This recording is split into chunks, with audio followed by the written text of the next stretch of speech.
Non, c'est pas de la grosse merde, mais c'est une hérésie totale. Sauf qu'une hérésie, c'est pas forcément négatif, ça peut être positif. Mais là, ça l'est pas.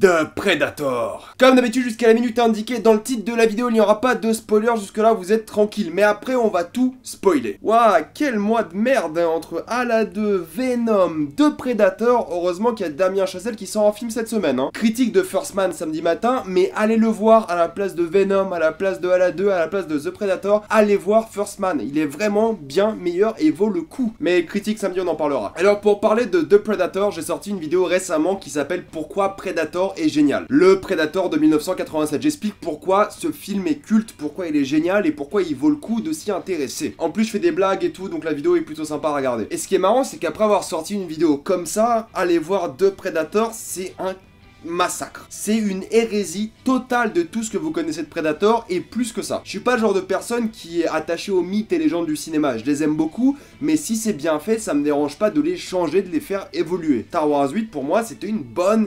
évolution, certes une désacralisation du personnage de Luke Skywalker, mais une évolution logique du personnage. Le scénario te faisait comprendre que ce qui se passait avec Luke était plus ou moins logique. Qu'on aime ou pas le film, il y avait une sorte de narration qui t'expliquait les changements de sa personnalité. Dans The Predator, il y a rien.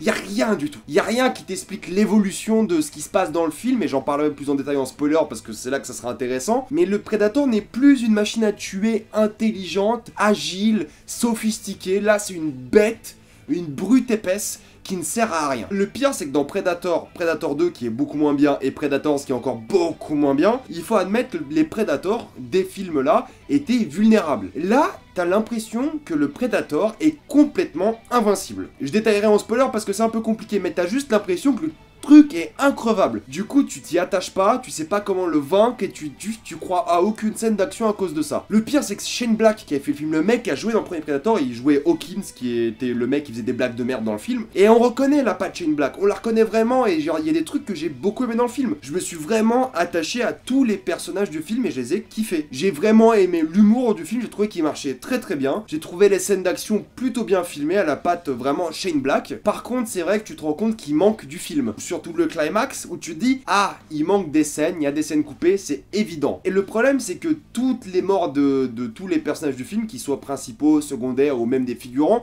sont tellement vite expédiés, tellement mal foutus que t'y crois pas non plus. L'idée dans les premiers Predators, encore une fois sans spoiler, c'est que tout le monde mourait à des intervalles différents. Et genre tout le film il y avait des morts. Là tout est concentré au même endroit et c'est archi chiant. Et le pire, c'est que les personnages sont attachants, sont intéressants, et t'as envie de les aimer. Moi, à la fin du film, j'ai aimé les personnages. Les acteurs, je les adore. C'est le mec qui jouait dans Narcos, dans Logan. Il y a le mec qui jouait dans Moonlight. Il y a le mec de Kill and Peele. Il y a Olivia Munn. Il y a Sterling K. Brown, qui dans le film est hilarant, quoi. Sterling K. Brown est l'un des scientifiques militaires qui s'occupe justement de l'étude des Predators. Et le mec, dans le film, est hilarant. J'ai vu le film en VF parce que la métropole lilloise ne proposait pas ce film en VO, quatrième plus grande métropole de France en population et aucun cinéma ne proposait ce film en VO, que ce soit les cinémas indépendants, les UGC, le Kinépolis, aucun ne propose Predator en VO, donc ça c'est un véritable foutage de gueule, clair et net, parce que Shane Black c'est un mec qui adore les mots, qui adore les dialogues et qui a vraiment une patte surtout dans les insultes. Du coup je me suis dit, voir un film de Shane Black en français c'est un peu un carnage. Et en fait non, ça passait plutôt bien. Même en VF, j'ai trouvé les dialogues plutôt palpitants, drôles, il y avait une vraie connectivité, il y avait une vraie logique et c'était marrant à entendre et à regarder. Il y a une phrase au tout début du film qui m'a donné confiance en la VF, elle est prononcée par Sterling K. Brown qui a des punchlines tout le film. Il dit un truc tout bête, il dit que vous niquez, c'est du tourisme pour eux. C'est génial. C'est vraiment génial. Au tout début du film, il lâche ça et t'es en mode... ça va être bien comme film. Et ça l'est jusqu'à un moment qui spoil dans les bandes annonces, mais que j'ai pas envie de spoiler ici. Ça l'est, et à partir de là, ça devient un monster movie bête et méchant, lambda, pas intéressant. Enfin, c'est un véritable... c'est dommage en fait, c'est vraiment dommage. J'allais dire que c'est un véritable carnage pour jouer sur mon jeu de mots avec Venom, mais non, je vais arrêter. Non, c'est dommage parce que c'est de l'action lambda, c'est des choix de scénaristiques débiles qui n'ont aucun sens. Il y a un vrai problème de rythme, tu vois, qui manque des scènes, du développement de personnages, des scènes d'action dans le climax, de la logique, enfin il y a des trucs, tu te dis mais vous êtes complètement con. Il y a des idées de scénario, tu fais mais quoi ? quoi? Il y a une vraie absence de la musique. Le premier Predator était orchestré, composé par Alan Silvestri, le mec qui a fait des BO magistrales. Vous le connaissez sûrement pour la BO d'Avengers, c'est l'une de ses plus connues, enfin plus connues de l'ère moderne, j'ai envie de dire. La musique est totalement absente. J'ai par contre aimé les effets spéciaux. J'ai l'impression que le Predator était fait en effet pratique plus qu'en effet digital et effet numérique. Là, t'as vraiment l'impression que c'est un Predator qui est palpable et tu peux le toucher. C'est ça qui donne vraiment son authenticité à la caméra. Mais sinon, je suis déçu, je suis vraiment déçu parce que j'ai du mal à ne pas détester ce film parce que comme Venom, je vais encore me faire clasher pour ça, mais comme Venom, il y avait tous les ingrédients pour faire ça très très bien. Et à chaque fois, ils font les pires choix possibles. Il y avait juste une bible à suivre. T'avais Predator 2 qui respectait beaucoup le 1. T'avais Predators qui respectait aussi plus ou moins bien les deux premiers Predators. Et là, t'as The Predator qui ne respecte rien. Qui crache à la gueule des fans et qui est une véritable honte. Même en oubliant qu'il crache à la gueule des fans, c'est juste un film d'action lambda avec une histoire peu intéressante. Et c'est ça qui m'a dérangé, c'est que le long du film, j'ai jamais trouvé ça excitant. Un film d'action, c'est censé être excitant. C'est censé te donner envie de voir des trucs se passer à l'écran. Là, je m'ennuyais pas, mais je trouvais rien d'excitant, d'intéressant. Il y avait rien qui m'a surpris, il y avait rien qui m'a vraiment donné envie de mourir. Et j'étais juste dans une phase où j'étais entre la déception, l'indifférence, et ça m'a saoulé. Ça m'a putain de saoulé. Il y a des scènes où le Predator est vraiment un Predator et il tue des gens que j'ai trouvé méga stylé. Les moments les plus gore du film, j'ai trouvé ça super cool. Parce que j'avais l'impression que je voulais juste voir des trucs gore à un moment donné. Tu vois, pour moi, Predator, c'est pas un truc gore, tu vois, c'est pas une franchise qui est sur le gore. Mais là, les seuls trucs que j'ai trouvé satisfaisants, excitants, c'était le gore. C'était vraiment les différentes méthodes où le Predator tuait ses victimes, tu vois. C'est jamais été l'idée de Predator. L'idée de Predator, c'était un film où il y avait de la tension, du suspense, du stress et t'étais agrippé à ta chaise, tu voulais te bouffer les ongles, tu vois. Là, t'as rien de tout ça, mais ça c'est pas grave à la limite. Si tu veux en faire un film d'action, fais-le. Mais là, c'est un film d'action qui est tellement lambda, tellement classique, que tu reconnais la patte de Shane Black dans les dialogues, dans les personnages, dans un peu l'ambiance. T'as une plutôt bonne utilisation des différents acteurs, dont Yvonne Strahovski qui est dans le film pendant 5 minutes. Bon, elle est pas géniale, mais qui est une actrice que j'adore grâce à Chuck. Elle est là, il est tellement lambda, mis à part elle, tout le monde est efficace. Mais fatalement, c'est une énorme déception. Fatalement, c'est un film pas chiant, mais juste monotone, plat, avec un problème de rythme et où il n'y a rien d'excitant. Et un film Predator qui est pas excitant, bah excusez-moi, mais c'est pas un bon film. Et je vous jure, j'essaie vraiment d'être calme, parce que après Venom à la 2, j'ai envie de me calmer un peu, vous voyez. Mais là, ça ne m'aide pas, Je vais commencer à spoiler parce qu'il y a quelques éléments, mais qui sont aberrants, qui sont tellement drôle et j'ai envie d'en parler. Mais sinon, Predator, c'est une grosse déception. C'est un film lambda classique qui pourra, je pense, divertir une certaine partie d'entre vous. Donc ça m'étonnera pas que beaucoup d'entre vous vont me dire qu'ils ont kiffé, c'est tout à fait possible. Mais même quand je pense à la fin, j'ai envie de mourir de rire tellement c'est mal foutu et... la fin était abusément nulle, vraiment abusément nulle. Je ne conseille pas Predator, allez voir First Man à la place, allez voir n'importe quoi d'autre que Predator. C'est un film que j'aurais oublié demain si je faisais pas la critique aujourd'hui. Donc je vous conseille pas Predator, allez voir autre chose, maintenant on va spoiler. On m'aurait dit un jour qu'on allait faire un film Predator sur un Predator qui vient sur Terre pour récupérer un autiste et l'emmener dans l'espace car c'est le futur de la race humaine. Je vous aurais jamais cru. J'ai trouvé ça vraiment vexant, limite, cette utilisation de l'autisme en mode c'est la prochaine étape de l'évolution. J'ai trouvé ça vraiment genre inapproprié. Je viens de sortir de genre 2 saisons d'Atypical, qui est une série qui parle plutôt bien, je trouve, d'autisme. Et là, qu'un prédateur veuille choper un autiste pour l'emmener sur sa planète parce que c'est la prochaine étape de l'évolution. Mais quoi ? Mais d'où? Je veux bien que ce soit une théorie de biologiste ou de psychiatre ou ce que vous voulez, je m'en fous. Mais c'était tellement genre utilisé à l'arrache en mode tiens, t'es un autiste, on va t'emmener avec nous parce que t'es le futur de la race humaine. Mais quoi? Mais c'est complètement con, c'est stupide comme... Enfin, je trouve ça complètement con comme idée de scénario, mais c'est n'importe quoi. Et le message genre pseudo-écologie en plein milieu du film. Genre, hé les gars, regardez, le Predator il vient ici parce que l'effet de serre de la planète augmente et les Predators aiment l'effet de serre et la pollution et donc ils viennent nous remplacer.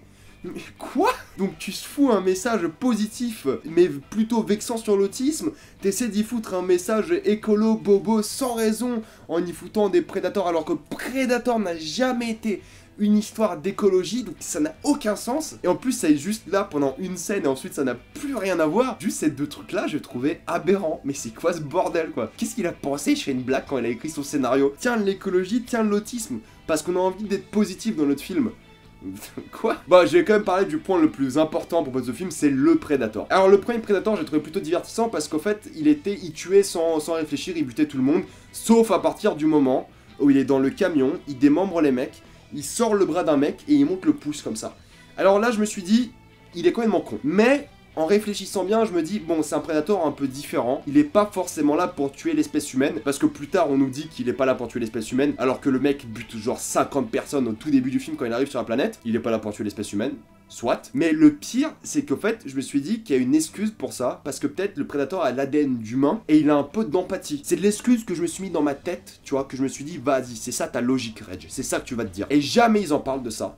Du coup, tout est con. Le Predator ne tue pas quand il peut. Il y a plein de moments où le premier Predator ne tue pas quand il peut. Il y a plein de moments où il est juste complètement con. C'est un chasseur, un tueur. C'est pas une brute épaisse qui bute des mecs. C'est pas ça. C'est quelqu'un d'organisé, de vulnérable, de réfléchi, d'agile. Donc il y a plein d'occasions où le premier Predator, surtout quand il tient à un moment le personnage principal par la gorge, il voit l'objet qu'il doit récupérer et il le bute pas. C'est complètement... c'est de la merde. Franchement, ça c'est un traitement du Predator qui est complètement merdique. Ensuite arrive le deuxième Predator, le super Predator qui lui a bien évolué, auquel on a rajouté un exosquelette. Cet exosquelette a lui tout seul gâché tout ce qui était d'attachant par rapport au Predator. Cet exosquelette a donné de l'invulnérabilité au Predator, du coup tu sais pas comment le buter. Le Predator dans le premier film, dans le deuxième film, dans le troisième film, tu tirais dessus, il mourait. Ce qui était intéressant, c'est qu'il se cachait, c'est qu'il allait à droite à gauche, il essayait de se surprendre. Là, tu lui tires dessus, il se passe rien parce qu'il y a un exosquelette. Traitement de personnage complètement merdique. C'est de la merde qu'ils ont fait avec ça, c'est complètement con. En plus de ça, encore une fois, le Predator dans le climax final, il a 1000 occasions de tuer des gens, surtout le personnage principal, surtout Olivia Munn, et il le fait jamais. Il y a plusieurs reprises dans le climax où il chope le personnage principal et il le jette et il le tue pas. Alors qu'il aurait pu le choper, le bouffer, je sais pas, lui couper la tête, il le fait pas. Donc un traitement de personnage complètement merdique, qui n'a rien compris au Predator et qui est une totale hérésie. Voilà, juste pour ça. On en parle du chien qui se prend une balle dans la tête, qui se fait lobotomiser, et ensuite ça devient un chien normal. C'était censé être drôle, c'était censé être un gag, c'était censé servir à quelque chose. Ouais, bah non, ça sert à rien. C'est juste pas drôle, pas un gag, juste... ça sert à rien du tout. Et me dites pas qu'il y a un moment où le chien saute sur le Predator à la fin... on s'en fout. Et donc ça a juste pour moi ruiné tout le film, parce que si le Predator tue pas, il n'y a pas de stress, il n'y a pas de tension, il n'y a même pas d'action. Mais les moments où le Predator tue, c'est que des figurants. Sauf à la fin, où forcément tous les personnages auxquels tu t'es attaché meurent en même temps. Ils meurent tous en même temps. C'est complètement stupide. Ils meurent tous en même temps. L'idée du premier Predator et du deuxième et du troisième, c'est que les gens mouraient au fur et à mesure. C'est ça qui était stressant, qui était intéressant, c'est que tu savais pas quand ils allaient mourir. Là, ils sont tous morts en même temps. Ok, j'en ai trouvé drôle, le mec il faisait nick, lèche ma moule, tout ça, j'ai trouvé ça drôle. Oui, la mort du Renoir Carling K. Brown, j'ai trouvé drôle quand il tourne la tête, le mécanisme tourne avec lui et il se fait exploser sa tête. Oui, j'ai trouvé ça drôle. Oui, j'ai trouvé le gang drôle, j'ai trouvé les moments à la maison drôle, j'ai trouvé le gang drôle. Mais quand vous les butez tous d'un coup, c'est pas drôle. Et il y a ce moment pseudo-émouvant où les deux essaient de se flinguer, le mec qui est embroché sur l'arbre et le mec qui a ses boyaux à l'extérieur, ils se flinguent tous les deux, mais c'était ridicule. Je veux même pas m'énerver, je veux juste me la foutre de la gueule du film, c'était trop de la merde quoi. Et j'ai trouvé stylé le nouvel alien qui prend la tête du premier alien et il lui arrache la tête et la colonne vertébrale. Oui, c'est stylé. C'est tout.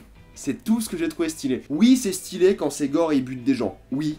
Mais ça ne suffit pas à faire un film. Et on peut parler du fait que le gamin, donc l'autiste, il ouvre la porte du vaisseau alien, donc il dit que c'est important, que c'est difficile de faire. Ils disent qu'ils ont dépensé 1 milliard de dollars sur Harvard pour essayer d'ouvrir la porte. Là, t'as l'autiste qui arrive, le gosse autiste, qui ouvre la porte du premier coup, y a pas de souci. Mais plus tard, il y a son père qui essaie d'entrer dans le vaisseau, qui, je sais pas, tape la porte et écrit un petit code et il rentre aussi. J'ai raté une étape dans la manière dont ça fonctionnait ou je sais pas, non, c'est un problème, ça on est d'accord. C'est dommage parce qu'au début le premier Predator, quand il est dans le truc à Stargazer ou je sais pas où, quand il s'échappe de sa prison là, j'ai trouvé inquiétant, stressant, il y a pas eu de souci. Mais quand il a décidé d'arrêter de buter des gens sans raison, il a perdu toute crédibilité quoi. Le mec était plus du tout inquiétant. Toujours dans l'idée on va faire des expériences, rendre les Predators plus puissants, blablabla. Bon voilà, c'est pas intéressant. Ils ont même pas joué sur le fait qu'il y ait de l'ADN d'humain, de trucs, ils ont même pas joué sur ça, j'ai trouvé... Qu'ils aient de l'ADN d'humain, qui crée une empathie à la limite, j'aurais trouvé ça bien, tu vois, mais là, même pas. Qui crée, je sais pas, qui est un prédateur semi-chien, semi-prédateur, j'aurais trouvé ça stylé, tu vois. Tu dis, ah, c'est comme dans Alien, tu vois, ça aurait été bien. Par contre, j'ai trouvé méga stylé l'enfant avec le casque, l'autiste avec le casque, qui bute le mec qui lui a jeté des bons becs.